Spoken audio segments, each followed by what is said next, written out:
That's the worst thing that you expect. Well, what mostly we do is we set bad examples. How, for example, I still remember one of the oft-quoted example of what not to do. I don't know who was the great person, but it sometimes become Gandhi or sometimes become Vivekananda.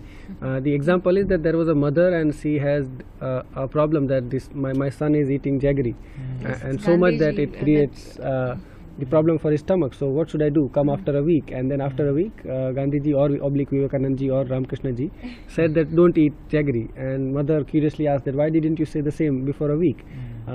Then the great person said that because I was eating jaggery and I stopped eating it, and so I am neither eating nor allowing you to eat.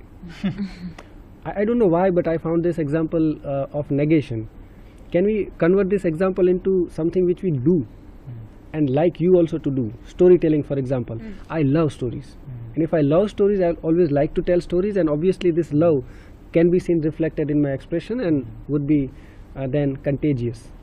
Right. Same is the case with any activity, any mode of teaching you do. Now I know I'm a bit contradicting myself when I say that your method or your love for a method should not become your limitation. But if you are deeply in love with it, you can make this say comfort zone extended to your classroom, and then the result will take place. So judicious selection of your method that you do, you need to be in love with what you do, and if you do that, the rest of the things would fall in place naturally, and there is no magic. It's sheer hard work and full involvement, and then the outcome has to come.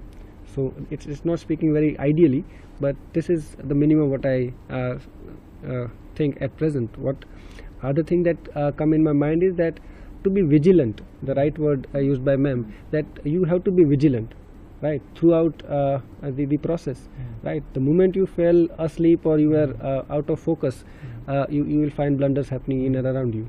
So yes, teacher's role is getting multiplied in terms of knowledge century, or whatever century you call it, 21st, then it is getting multiplied. Now we are supposed to play a multitask role. How much prepared are we for that role is again an individual question we need to ask ourselves. But I do believe that we have a very, very vital role to play. More the conscious we are, better the result we may get. So may we get that state one day. Thank you, sir.